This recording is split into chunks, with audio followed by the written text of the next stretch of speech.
فلا تهنوا وتدعوا إلى السلم وأنتم الأعلون والله معكم ولن يتركم أعمالكم.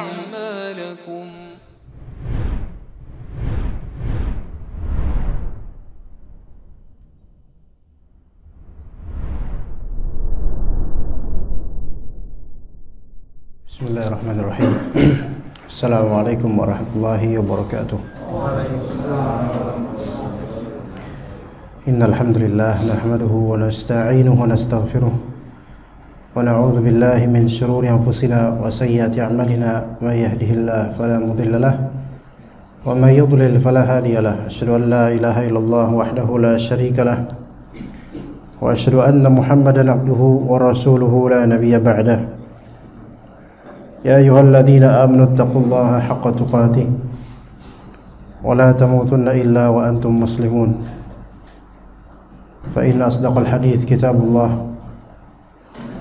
وخير الهدي هدي محمد صلى الله عليه وسلم وشر الأمور محدثاتها وكل محدثة بدعة وكل بدعة ضلالة وكل ضلالة في النار.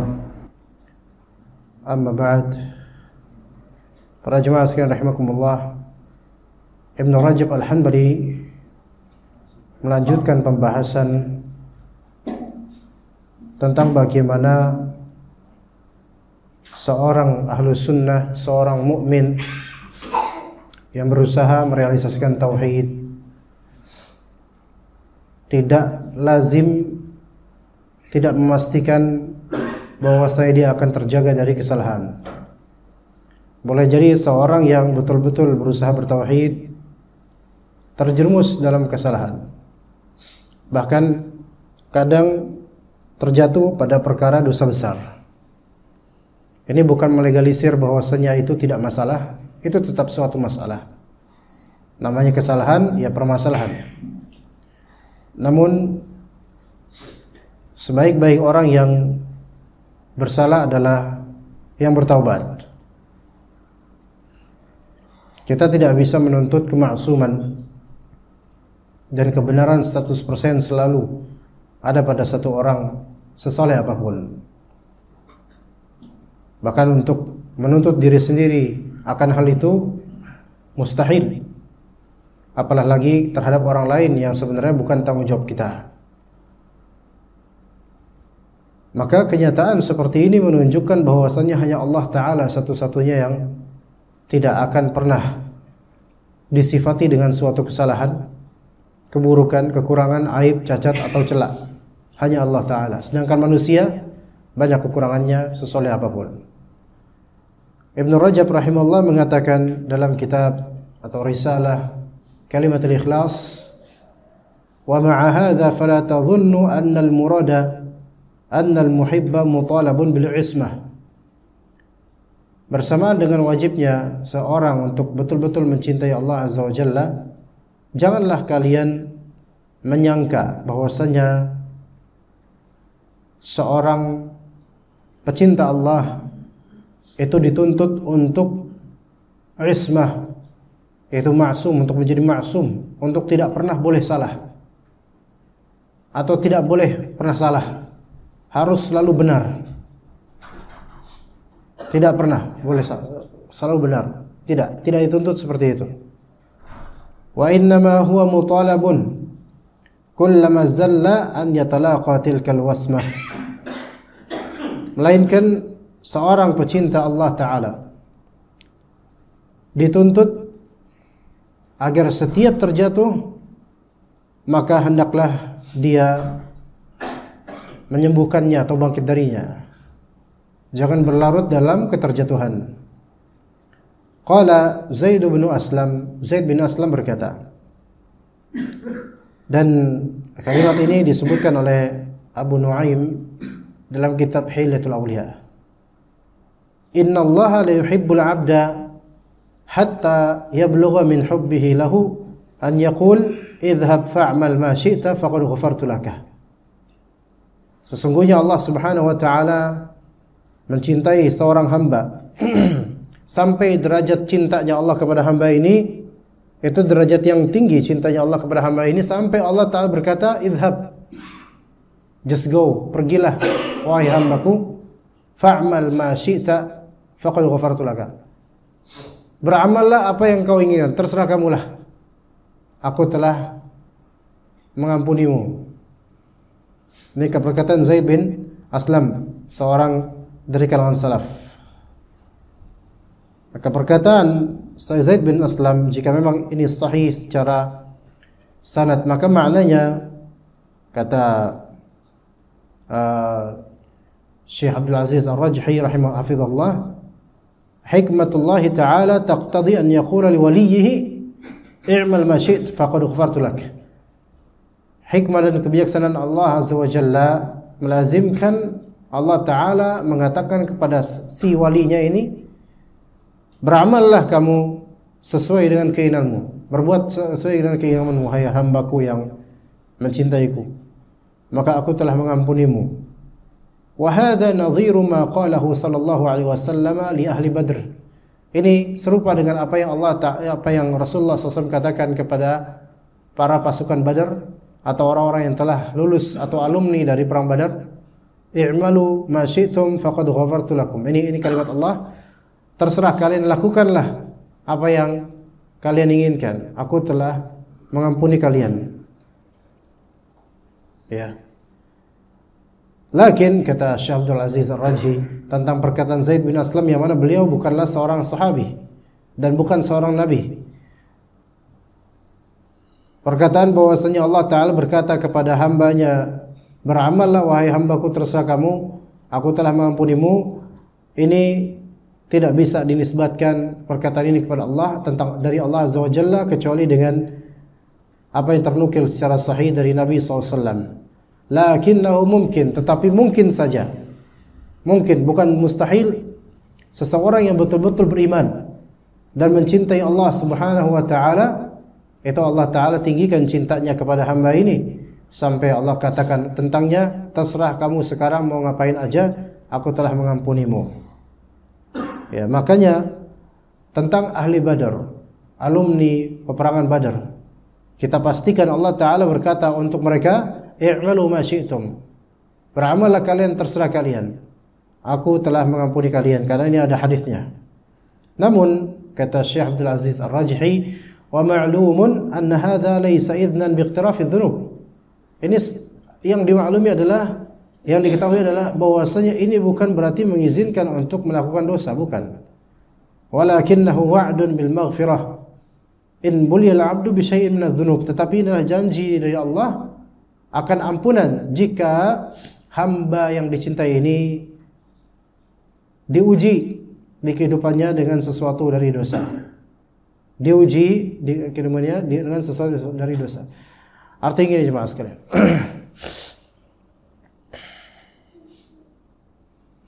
Seseorang yang mencintai Allah Azza wa Jalla bukan berarti dia tidak akan pernah melakukan dosa. Dia sangat mencintai Allah, dan dia manusia yang memang Allah ciptakan bisa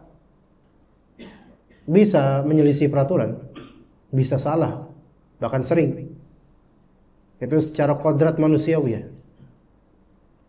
Tapi kalau Allah sudah mencintai hamba ini dengan kecintaan Allah yang sangat tinggi, maka Allah katakan terhadapnya, terserah kamu, lakukan apa yang kamu inginkan, aku ampuni kamu. Apa maksudnya? Bukan berarti orang ini akan terjaga dari kesalahan. Orang ini akan berbuat salah pada waktunya. Karena kata di sini kata i'malu ma syi'tum. Alumni perang Badar bukan berarti habis itu enggak pernah salah, bukan.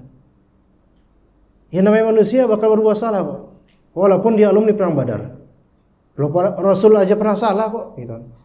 Cuman bukan dosa besar. Namun kesalahan orang yang Allah cintai itu tidak lama gitu loh. Akan segera Allah tutupi dengan ampunan.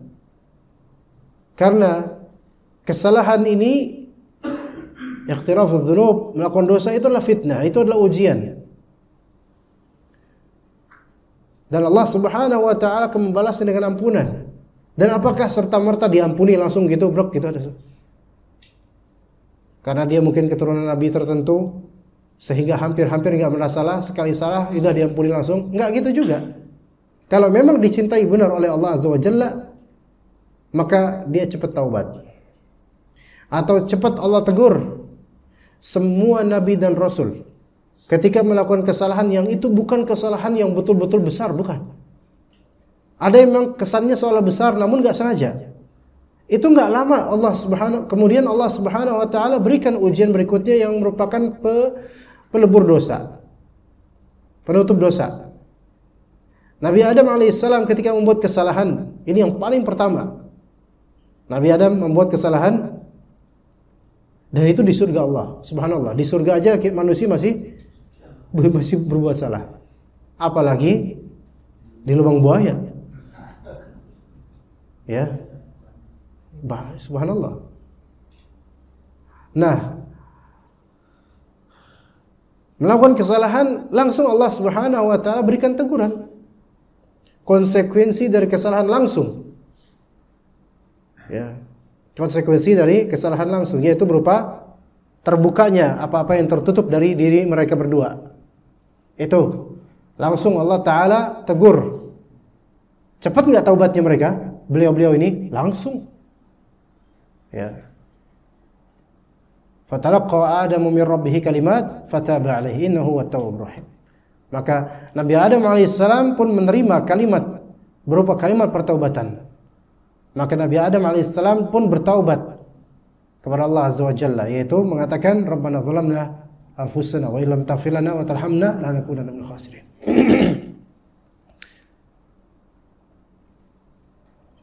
Fataba alaihi, maka Allah pun menerima taubatnya. Innahu huwat tawwabur rahim. Sesungguhnya Allah Subhanahu wa taala Maha penerima taubat dan Maha mengasihi. Apa kata Allah kemudian?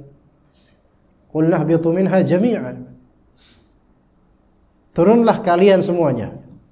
Nabi Adam, istrinya, juga syaitan, iblis. Kalau iblis di luar surga, namun diturunkan kemudian ke alam dunia ini. Lihat, apakah turunnya Nabi Adam alaihissalam dan istrinya merupakan hukuman? Bukan merupakan hukuman. Itu adalah kebijaksanaan yang memang sudah Allah Ta'ala canangkan sejak sebelum menciptakan mereka. Allah tahu itu akan terjadi. Mana lebih enak, kehidupan dunia atau kehidupan surga? Tentu surga. Jauh, nggak ada apa-apanya dunia. Ya. Namun kenapa? Kok udah taubat? Terus kemudian Allah berikan ujian yang lebih besar lagi. Ya. Apakah itu perendahan dari Allah? Bukan. Itulah peningkatan derajat dari Allah Azza wa Jalla. Ujian itu adalah peningkatan derajat. Allah Ta'ala mengampuni dosa Nabi Adam alaihissalam. Itu dosa hanya melanggar, yaitu hal yang harusnya jangan didekati dan jangan dimakan. Jadi, misal dari kasih. Kalau kita di masa muda misal punya kesalahan atau kezaliman dan kita telah bertaubat dari kesalahan atau kezaliman itu, bertaubat kepada Allah dan juga mengembalikan hak yang terzalimi, selesai urusan, Allah ampuni. Namun setelahnya ternyata misal suatu saat kita diuji dengan ujian serupa, yaitu kita dizalimi oleh orang-orang dengan kezaliman yang sama kita lakukan dulu. Apakah ini hukuman? Enggak, belum tentu. Kalau memang kita sudah bertaubat dan Allah terima taubatnya, maka setelahnya pasti tidak Allah hukum. Lalu terus ini apa dong saya begini? Itu bukan hukuman. Itu justru bentuk kasih sayang Allah untuk meningkatkan derajat kita. Begitu. Karena Allah Ta'ala mengatakan innahu huwat tawwabur rahim. Allah Ta'ala Maha menerima taubat. Kalau menerima taubat maka enggak akan menghukum setelahnya, jemaah. Hukuman itu bagi orang yang belum bertaubat atau enggak mau taubat. Bahkan kadang hukuman itu tujuannya supaya orang itu taubat. Tapi ini enggak mungkin orang yang baru taubat malah justru Allah hukum. Lalu apa manfaat dari taubat dan terima taubat kalau Allah hukum? Melainkan ujian setelah itu itu bukan sebagai hukuman, melainkan ujian yang meningkatkan derajat orang ini, walaupun seolah-olah hukuman bagi banyak orang yang tidak mengerti. Ya. Dan nabi-nabi lain, Nabi Yunus alaihissalam, ketika beliau memiliki kesalahan karena emosi, marah dengan kaumnya yang tidak menerima ajakan dakwah Islam, maka beliau pun tanpa izin Allah Subhanahu wa taala kemudian ke laut dan naik kapal, dan Allah takdirkan dan Nabi Yunus alaihissalam tidak menyangka bahwasanya Allah Subhanahu wa taala akan memberinya pelajaran yang sangat baik. Maka langsung Allah tegur. Dengan apa? Dengan muatan yang sangat berat di kapal, dan ini bisa berbahaya untuk kapal di tengah lautan. Kalau nggak dibuang muatan-muatan ini, maka akan tenggelam ini kapal. Maka dibuanglah. Ternyata dibuangnya muatan-muatan barang itu tidak mengubah status kapal yang dalam keadaan berbahaya, emergency, ya, darurat, gawat, darurat. Maka akhirnya butuh satu orang yang harus dicemplungkan ke laut. Terserah mau gimana nantinya, pokoknya ini harus ada yang dicemplungkan ke laut untuk mengurangi berat kapal ini. Maka diadakan qur'ah, undian. Maka nama Nabi Yunus yang keluar. Diulang lagi, nama Nabi Yunus yang keluar. Diulang lagi, nama Nabi Yunus yang keluar. Tidaklah ini melainkan karena Allah Subhanahu wa taala yang menghendakinya, bukan suatu kebetulan belaka. Maka ia dikeluarkanlah Nabi Yunus dari kapal itu di laut, dan Allah taala takdirkan ditelan oleh ikan besar. Zahirnya ini hukuman. Zahirnya ini hukuman. Tapi ini pasti teguran dan nasihat dari Allah. Tapi lihat bagaimana seorang yang beriman, dia diuji oleh Allah Ta'ala untuk pembersihan dosa dan pengangkatan derajat dengan hal yang kalau di logika kita hancur nih orang. Tapi ternyata itu adalah caranya Allah untuk memberi hidayah, caranya Allah untuk meningkatkan derajat, caranya Allah untuk melindungi orang ini. Tapi kalau itu terjadi, kita misalnya dengar kisah orang yang diuji sedemikian dahsyat, kalau gua mah udah gak tahan. Iya, ente. Tapi kenapa dia masih bertahan? Karena itulah ujian itu caranya Allah untuk meningkatkan derajat dia, caranya Allah untuk melindungi dia dari mara bahaya yang lebih besar. Gitu.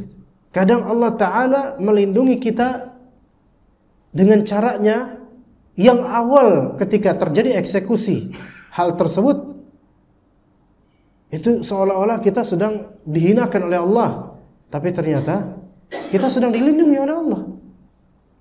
Walaupun pahit. Walaupun pahit. Seperti obat. Ini obat apa-apa kok kayak bakal keracunan, kok gini banget rasanya. Tapi ternyata itu adalah bentuk penjagaan buat kita. Yang subhanallah, bagaimana Allah melindungi Nabi Yunus alaihissalam di dalam perut, di dalam tubuh ikan besar. Namun akhirnya selamat. Ya. Cepat Allah Ta'ala menegur hamba yang beriman yang statusnya tinggi. Cepat. Dan kalau kita lihat orang-orang yang beriman dan para rasul terutama, bala dan ujian mereka itu paling besar. Teguran dari Allah terhadap mereka paling cepat setelah melakukan kesalahan. Allah tegur langsung. Abasa wa tawalla an ja'ahul a'ma. Di surat Abasa, Rasulullah hanya salah apa? Sedang mendakwai orang-orang musyrikin, datang Abdullah bin Ummi Maktum yang tidak bisa melihat dan menginterupsi begitu saja perbincangan antara Rasulullah dengan orang-orang musyrikin. Lah kalau sekarang kan wajar kalau saya kesel, saya lagi ngomong dakwah tiba-tiba ada orang buta nggak ngerti konteks, ngerti apa, menginterupsi sebentar, apa bisa nggak tunggu sebentar? Saya kan lagi ngobrol. Kemanusiaannya itu ada ketika itu. Namun ternyata ini kalau dibiarkan bisa berefek pada bagaimana pelajaran dakwah untuk umatnya Nabi Muhammad SAW. Maka Allah Subhanahu wa ta'ala tegur Nabi Muhammad SAW dengan surat Abasa wa tawalla. Dia bermuka masam dan berpaling terhadap Abdullah bin Ummi Maktum. Itu kesalahan, tapi kesalahan yang sebenarnya manusiawi. Namun Allah Subhanahu wa ta'ala segera menegur Rasulullah SAW. Ya. Begitu. Maka orang-orang saleh yang tinggi imannya bukan berarti nggak pernah salah. Pernah, bahkan mungkin sering.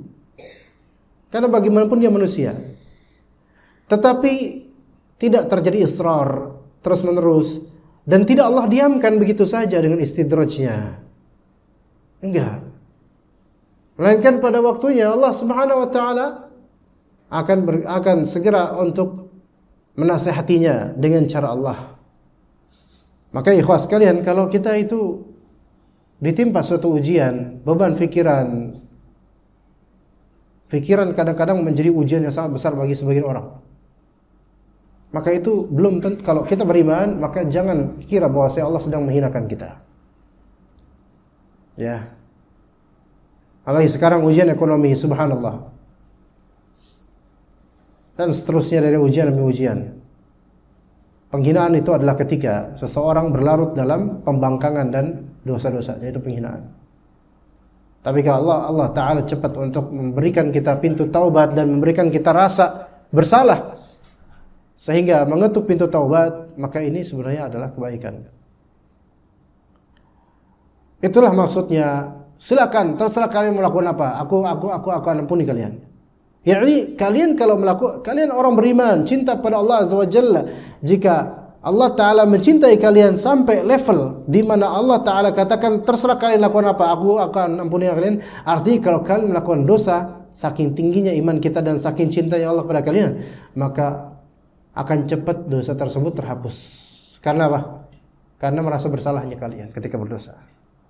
Atau ketika berdosa kemudian Allah Ta'ala timpakan ujian yang menghapus dosa-dosa tadi. Walaupun mungkin belum bertaubat, tapi dosa-dosa itu terhapus. Kita ini kalau coba, apakah yakin selama usia kita ini dari baligh sampai sekarang, bisa enggak kita himpun dosa-dosa kita? Banyak sekali yang kelupaan. Hutang, ya, nilep, bismillah.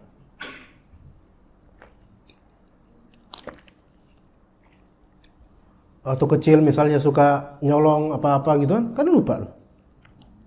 Bahkan remaja juga suka nyolong. Alhamdulillah tadi. Nyolong gambaran di abang-abang. Itu istilah sekarang nggak ada kayak gitu, Pak. Ya. Nyolong gambaran di abang-abang. Itu sekarang nggak ada yang ketahui tuh, anak-anak sekarang nggak ngerti nyolong gambaran di abang-abang. Biasanya anak Betawi yang tahu, anak Jabodetabek tuh ngerti. Nyolong gambaran yang buat tosan itu loh. Yang nanti dipotong-potong belakangnya ada rambu-rambu lalu lintas tuh.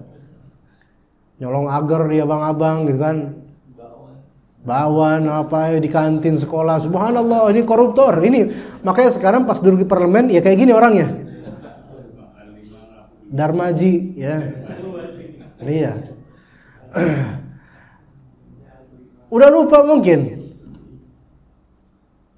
Ya. Mau tobat karena udah lupa, gimana mau tobat orang kalau mau lupa? Ya, tapi kadang-kadang Allah Ta'ala bersihkan orang ini dengan apa? Allah balas dia. Allah balas. Misal ketika dia punya bisnis atau punya showroom mobil atau punya apa yang lebih mewah, bahkan sesuai Allah Subhanahu wa taala. Ada aja orang yang nyolong atau pegawai yang korupsi. Ya. Makanya orang-orang yang punya bisnis besar, kemudian perusahaannya ternyata punya karyawan-karyawan yang benalu dan juga lintah, ya, dan memanipulasi data, itu sebelum marah ke karyawan itu, marah dulu kepada dirinya. Ini kayaknya gara-gara saya dulu, kayaknya apa kira-kira saya dulu dosanya? Ternyata banyak. Persis seperti itu mungkin. Ya begitu. Itu baru satu macam dosa ya. Belum hal-hal lain. Ya. Banyak dosa itu banyak sekali. Ya.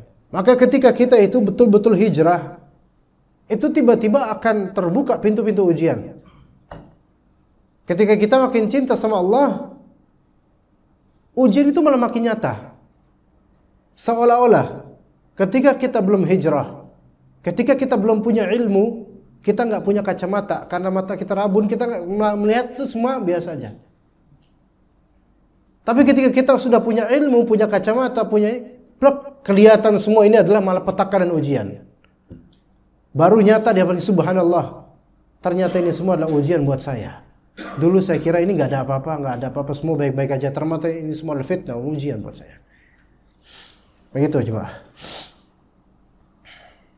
Ya, makanya semakin seorang bersoleh, kedewasaannya itu berbeda jemaah. Kedewasaan karena murni usia dan pengalaman hidup itu manusiawi. Tetapi kedewasaan karena pengalaman hidup juga dan juga ilmu, maka itu rabbani. Yaitu itu berkaitan dengan keagamaan, dengan iman. Kadang kita dewasa, alhamdulillah, tapi nasihat kita bukan masalah iman lagi, tapi masalah pengalaman. Yang kadang-kadang salah gitu loh. Namun kalau dipupuk dengan iman, dengan ilmu, maka ini kedewasaan yang plus-plus, yang lebih lagi, Masya Allah. Dan itulah para rasul, itulah para ulama, itulah para orang-orang saleh, orang yang berilmu. Tapi kemudian dikatakanlah Sya'bi, "Idza ahabballahu 'abdan lam yadurruhu dhanbuhu." Jika Allah Ta'ala mencintai seorang hamba, maka dosanya itu tidak akan memberi efek negatif padanya, tidak akan memberi madarat padanya. Ana ulangi. Idza ahabballahu 'abdan lam yadurruhu dhanbuhu. Jika Allah mencintai seorang hamba, maka dosanya hamba ini tidak akan bermadarat buat dia. Ini jangan difahami bahwa manusia itu bisa ma'sum, terjaga, kemudian gak pernah salah, enggak. Tapi apa maksud dari lam yadurruhu dhanbuhu? Apa maksud dari dia tidak akan terkena efek atau imbas dari dosanya? Maka dikatakan oleh Ibnu Rajab dalam syarah hadis labbaik Allahumma labbaik, wa muraduhu annahu yamhuhu anhu. Maksudnya adalah Allah Ta'ala jika mencintai seorang hamba, maka Allah Ta'ala akan menghapus dosa-dosa hamba itu. Ya.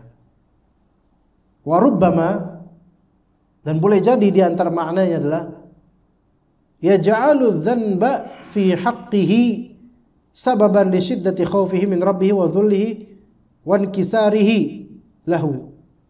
Yang mana boleh jadi Allah Ta'ala akan jadikan dosa hamba ini sebagai sebab hamba ini akan merasa makin takut pada Allah, makin merasa rendah di hadapan Allah, makin terpecah belah hatinya karena Allah gara-gara dosa. Fayakuna sababan li raf'i darajati dzarikal 'abdi 'indah. Sehingga itu justru menjadi peningkatan derajat untuk hamba ini di sisi Allah Azza wa Jalla gara-gara dosa. Jika Allah Ta'ala mencintai seorang hamba, bisa makna begini, maka Allah Ta'ala akan menjadikan dosa-dosa hamba ini sebagai sebab hamba ini makin takut pada Allah. Gitu. Gimana itu? Bisa dipahami ya? Ada orang berdosa, dosa, tapi dia nggak pernah muhasabah, nggak pernah ingat, nggak pernah introspeksi. Ketika sholat, dia nggak mengacak diri, nggak melihat dosa-dosanya. Ada orang kayak gitu. Ini berarti nggak dicintai oleh Allah. Tapi ada orang berdosa, namun karena mungkin bajunya putih, maka titik hitam langsung kelihatan. Dosa yang sedikit itu membuat dia semakin waspada, membuat dia semakin cinta, semakin berharap pada Allah, semakin takut sama Allah Azza wa Jalla. Ya. Maka jemaah sekalian rahimakumullah, status kita sekarang sedang dicintai oleh Allah atau tidak, nah itu kita belum bisa memastikan. Tapi bisa melihat dari tanda-tandanya. Kalau ternyata Allah Subhanahu wa Ta'ala berikan kepada kita cobaan yang bertubi-tubi, dan Allah teguhkan kita di cobaan tersebut, malah justru Allah jadikan kita semakin dekat padanya, ketahuilah ini berarti Allah sedang mencintai kita.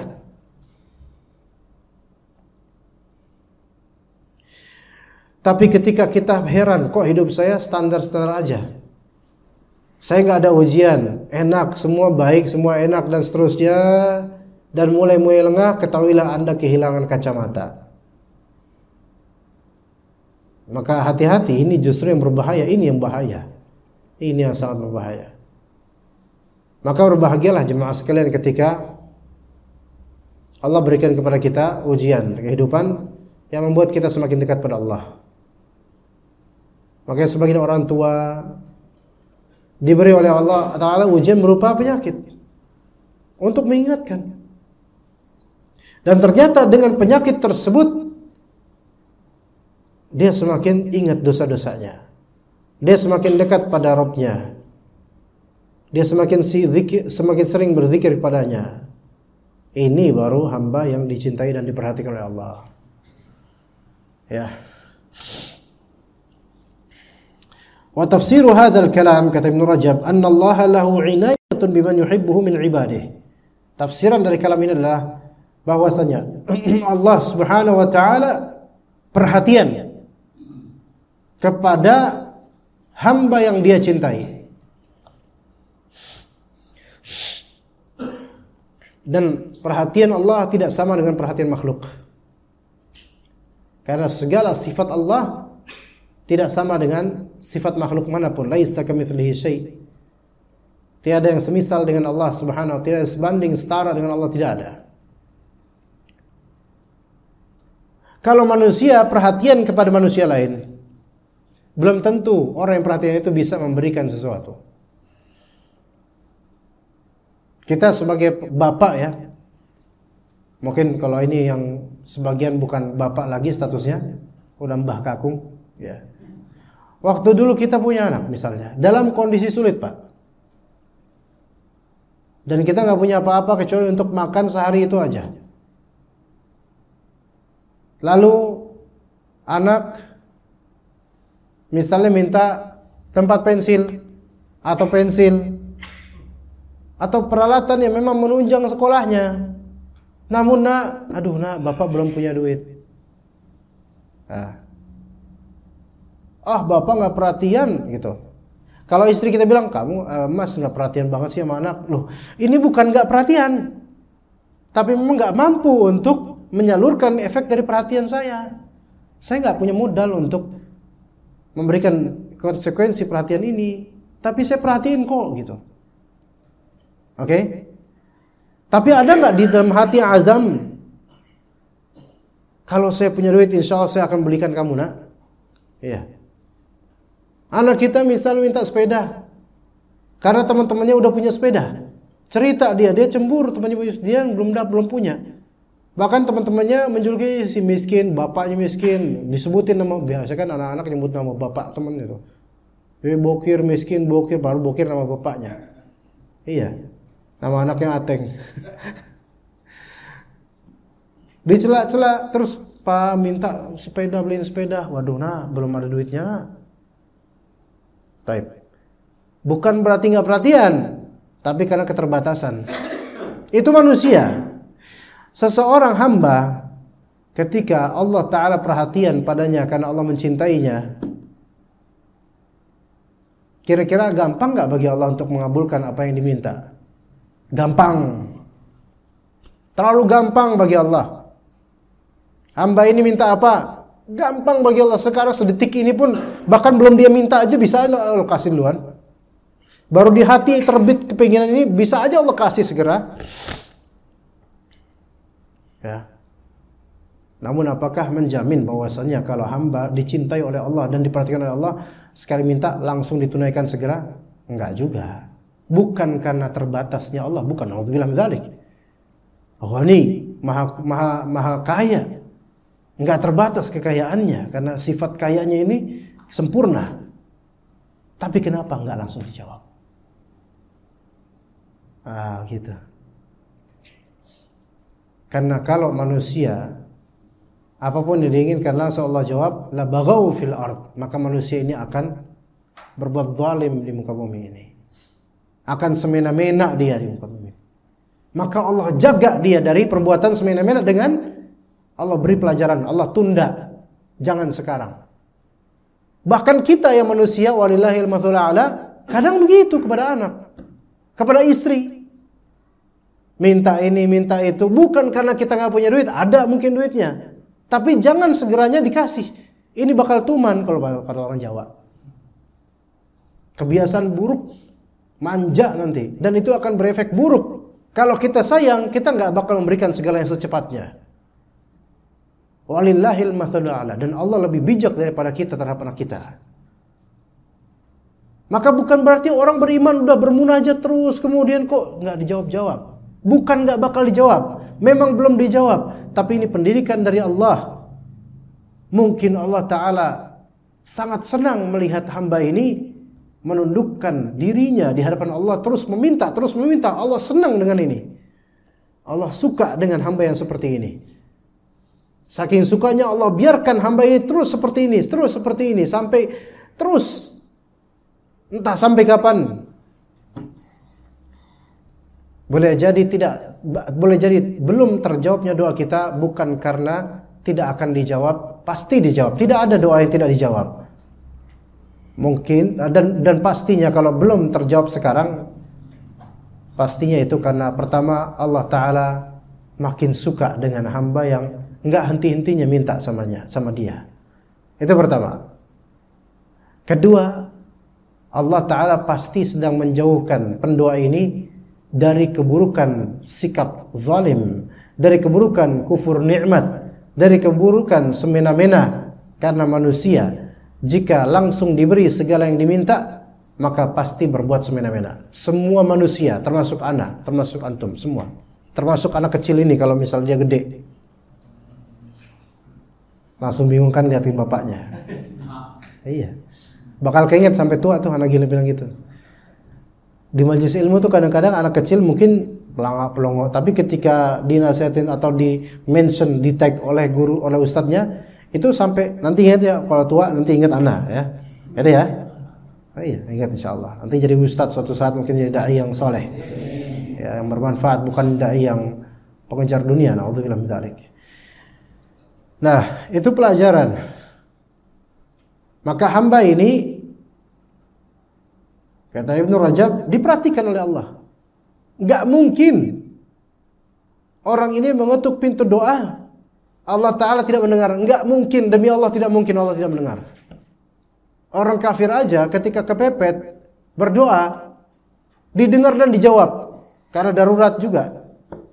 Padahal selama itu Allah tidak memperhatikan, tidak peduli dengan orang-orang kafir ini, dibiarkan terjungkal dengan kemaksiatan, kufuran, tapi karena diminta dan darurat langsung Allah kasih.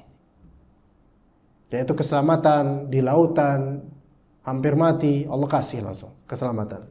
Walaupun setelah itu malah berbuat syirik. Lah apalagi orang yang beriman yang diperhatikan dan disayang oleh Allah Azza wa Jalla. Maka ketika kita berusaha saleh dan kemudian berusaha untuk tidak makan makanan atau minum yang haram, kemudian kita senantiasa berdoa sama Allah Azza wa Jalla dan menunaikan hak Allah, enggak mungkin Allah enggak dengar. Hanya kenapa kok masih belum dijawab? Kemasihan itu, maksudnya belum dijawabnya itu karena Allah sayang. Ada sesuatu yang kita tuh enggak nyangka, ada sesuatu yang kita tuh enggak membaca. Tapi Allah tahu. Kalau kita dikasih sekarang bermadarat, kita akan beda nanti. Begitu jemaah. Itu bab husnudzannya kita pada Allah Azza wa Jalla. Fakullama zalaqa dzalika al-'abdu fi huwatil hawa akhadha bi yadihi ila najwatin najat. Maka setiap hamba ini terjerumus, terjatuh di hawanya, di hawa nafsunya, di kesalahannya, maka Allah Ta'ala akan mengambilnya dengan tangannya menuju kelolosan, menuju keselamatan. Diselamatkan oleh Allah Azza wa Jalla. Yuyassiru lahu asbabat taubah. Maka Allah mudahkan buat dia pintu-pintu taubat, sebab-sebab untuk taubat. Ya. Begitu. Yang mana Allah Ta'ala memudahkan itu dengan cara apa? Mungkin yunabbihuhu ala qubhiz zallah. Allah berikan tanbih, peringatan akan buruknya ketergelinciran itu. Fayafza'u ila al-i'tidar. sehingga hamba ini karena langsung ditampakkan aib-aibnya, dosa-dosanya, itu segera kemudian minta maaf sama Allah. Begitu. Wa yabtalihi bimasaiba mukaffiratin lima jana. Dan boleh jadi Allah Subhanahu wa taala akan memberikannya musibah, ujian, yang mana ujian atau musibah ini menggugurkan dosa-dosa dia. Ya, kita lanjutkan setelah azan insyaallah taala. Sallallahu alaihi Muhammad wa ala alihi wasallam.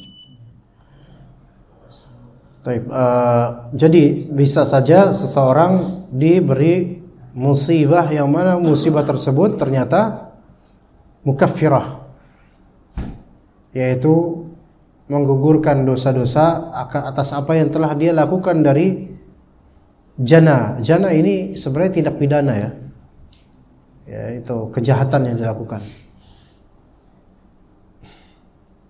Maka kita ketika melihat dua hal ini, yang mana dua hal ini adalah hal yang memudahkan seseorang untuk segera taubat. Dua hal. Ya, pertama Allah tampakkan buruknya efek dari maksiat dia. Atau yang kedua, Allah berikan dia musibah. Gitu. Ya. Kalau misal kita melakukan suatu dosa, lalu besoknya itu kerasa efek dari dosa ini. Apapun itu. Ketidaktenangan hati, was-was, perlawanan anak atau perlawanan istri, gangguan tetangga. Yang mana ternyata itu tuh efek dari dosa misalnya. Maka sebenarnya itu adalah sinyal dan tanda dari Allah supaya nih segera bertaubat. Nah, kita menangkap nggak itu masalahnya gitu. Ya. Makanya kata Al-Muzani rahimahullah, disebutkan oleh Al-Munawi dalam kitab Faidul Qadir Syarah Jami' Shaghir. Ya. Yani yang kalimatnya idza wajadta jafaan min akhi idza wajadta jafaan min sahibik, atau idza wajadta jafaan min ahad fatub ila Allah fa innaka qad aznabta dhanban. Idza wajadta jafaan min ahad fatub ila Allah fa innaka qad aznabta dhanban. Jika engkau mendapatkan jafa dari seseorang, jafa itulah sikap keras. Jika engkau mendapatkan sifat ngeselin dari orang padamu, maka bertaubatlah kamu kepada Allah. Itu mungkin kita, kok saya yang taubat sih, kan saya yang dizalimin. Ya, tetangga sikapnya keras sama kita. Misal, istri lagi kesel membangkang sama kita, naudzubillah misal. Kemudian anak begitu juga, misal. Atau salah satu dari hal-hal ini. Atau di jalanan aja ketemu orang ngeselin gitu aja deh. Ya. Yang ngeselin itu khusus ke kita doang. Maka kata Al-Muzani, bertaubat kamu kepada Allah. Loh, kok saya yang taubat sih? Harusnya dia doang yang taubat. Itu urusan dia. Ya, Anda sekarang kenapa kok takdirnya begini? Anda mendapatkan jafa, yaitu sikap keras atau enggak enak dari orang lain. Bertaubat kepada Allah, fa innaka qad aznabta dzanban. Sesungguhnya engkau telah melakukan suatu dosa. Yang ini adalah efek dari dosamu itu. Begitu. Maka dizalimin sama orang itu adalah suatu info dari Allah atau suatu sinyal dari Allah agar kita tobat. Sebenarnya gitu. Ya. Kalau kalimat atau kalam ini, pemahaman ini kita refleksikan di kehidupan kita jemaah, maka subhanallah kita akan banyak introspeksi diri. Ternyata banyak ketidaknyamanan yang orang berikan kepada kita itu ternyata memang refleksinya kembali ke kesalahan kita di masa lampau. Bahkan sebagian dari salaf mengatakan, namun bukan berarti ini refleksi untuk diri pribadi. Jangan direfleksikan ke orang yang sedang dihardik orang lain. Ya. Misalnya ada orang naik motor biasa, tiba-tiba ada yang ngetrek, terus sengaja nyenggol atau mungkin ngelucutin barang atau gimana, suruh kabur orang tuh. Jatuh itu orang. Kita tanya, wah kamu diginiin sama, wah zalim itu, tapi taubat kamu sama Allah. Loh, kenapa lo? Ya, lu nentang gua lo. Udah giniin malah disuruh taubat apaan lo gitu kan. Malah ya nggak bisa, untuk orang lain nggak boleh. Nggak untuk diri kita aja, atau untuk orang yang kita naungi, atau murid kita, atau anak kita, atau istri kita dizalimin sama emak-emak lain misalnya. Udah. Itu zalimnya mereka. Mungkin kamu pernah punya salah sama Allah. Akhirnya Allah jadikan mereka kayak gini ke kamu gitu. Ya. Atau juga sebagian salaf mengatakan, tidaklah ada istri yang membangkang padaku atau kendaraan yang susah untuk aku kendarai, bahkan sampai tikus masuk ke rumahku, melainkan itu semua gara-gara dosaku. Itu. Subhanallah, muhasabah itu namanya. Istri membangkang. Itu suami kan kesel jadinya. Tapi kalau bisa kita ngaca juga gitu loh. Ini kan istri makhluk Allah. Dan Allah yang mengatur hatinya. Dia bisa seperti ini, ya berarti kita ada salah. Mungkin bukan salah ke istri ini, mungkin salah kita ke Allah. Akhirnya Allah Ta'ala utus istri ini, dan Allah utus takdir ini atau kenyataan ini untuk menjadi teguran buat kita. Itu satu. Atau kendaraan yang sulit untuk dikendarai. Ya. Mogok, bukan macet. Ya macet termasuk juga. Atau bocor tuh bannya walaupun sekali atau berkali-kali atau apapun itu yang ini kok ada apa ini? Coba ngaca. Bisa jadi karena dosa. Apa saya nggak pernah ngezolimin motor saya kok? Enggak, motor nggak bakal nuntut di akhirat, enggak. Cuman mungkin kezolim di hal lain. Tapi Allah berikan warning lewat kendaraan. Kalau dulu kan di zaman salaf kendaraannya unta, kuda, keledai gitu kan. Kudanya nakal, bandel, nggak mau nurut. Nah ini berarti ada sesuatu. Gitu. Atau bahkan tikus masuk ke rumahku. Tikus masuk ke rumah. Ya mana maksudnya tikus kalau masuk ke rumah kan ngeselin, Pak. Ada nggak di antara antum yang senang ketika tikus masuk rumah? Alhamdulillah ya Allah. Ini kayaknya berkah di tahun tikus nih. Enggak. Apalagi kalau tikusnya udah masuk ke area yang udah sulit kita gapai karena detailnya atau karena banyak barang. Wah, udah susah kalau udah masuk sini udah susah, beranak dah dia situ. Kan gitu. Artinya hal yang nyusahin gitu loh. Itu karena dosa kita. Itu untuk pribadi, Pak. Jangan untuk orang. Misal ada tikus masuk ke pekarangan orang terus masuk ke rumahnya diam-diam. Enggak, orang yang pemilik rumah enggak tahu kok ada tikus masuk rumah. Kita ketok rumah. Assalamualaikum. Waalaikumsalam. Bapak, ada apa, Pak? Antum kayak banyak dosa deh. Kenapa? Kok tiba-tiba ngetok pintu loh? Banyak dosa antum, ada dosa, taubat antum. Kenapa? Ini mau antum, mau bertamu apa ngajak pet nih? Mau berantem nih? Tiba-tiba dosa. Bener, ini nasihat dari ana. Antum harus terima nasihat, nggak boleh sombong antum. Nah, makin mingkinan ini ya. Nggak bisa kita gituin. Jangan kita refleksikan ke orang lain. Walaupun kadang iya bener juga, cuman nggak boleh kayak gitu. Ya jangan mentang-mentang itu orang rumah kemasukan tikus, waduh punya dosa antum. Terus besok antum tukang rescue ular, ya, yang rescue ular tuh, yang dari rumah-rumah antum dipanggil untuk rilis ular yang masuk rumah. Setiap ada orang order, Pak maaf Pak tolong ada ular di rumah saya. Ibu dosa sih. Itu kira-kira manggil gak besok? Ibu dosa. Ini ular sanca gede lagi berarti dosa besar ini. Ya enggak gitu. Kabairudz dzunub, enggak bisa kayak gitu ke orang. Ya. Enggak bisa. Kayak diri kita sendiri aja. Enggak ada salaf kayak gitu kemudian melihat ada tikus masuk ke rumah orang kemudian dinasihatin kamu dosain taubat. Kalau taubat tikusnya bakal keluar. Enggak gitu juga, enggak gitu, ya. Oke. Nah, jadi ketika kita melihat orang dapat teguran dari Allah dan dia sadar, nggak boleh kita ejek.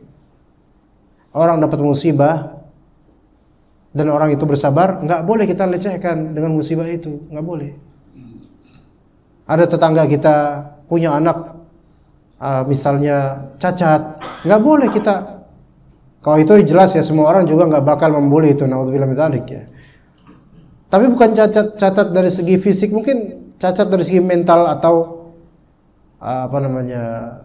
apa ya kalau bahasa itu kayak ada yang kurang akalnya gitu loh, idiot, autis atau apa gitu ya.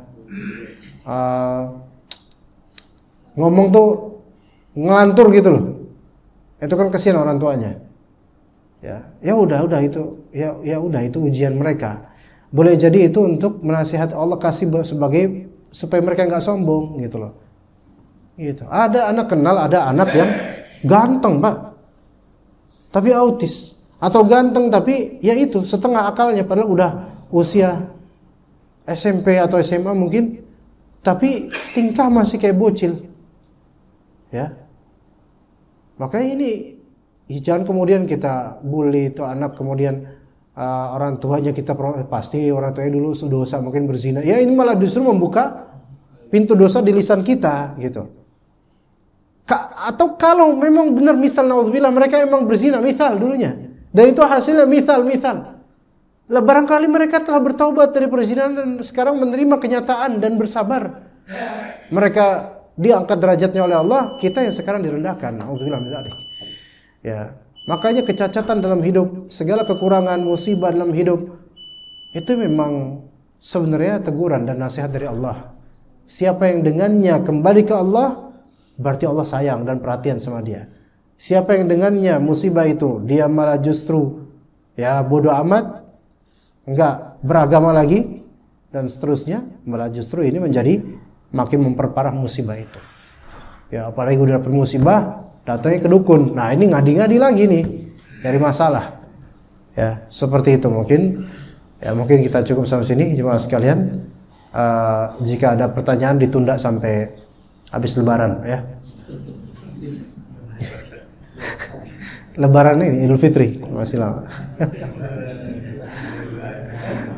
Iya, setelah setahun lagi.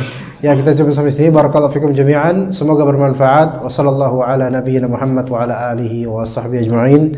Subhanakallahumma bihamdika asyhadu an la ilaha illa anta astaghfiruka wa atubu ilaik. Assalamualaikum warahmatullahi wabarakatuh.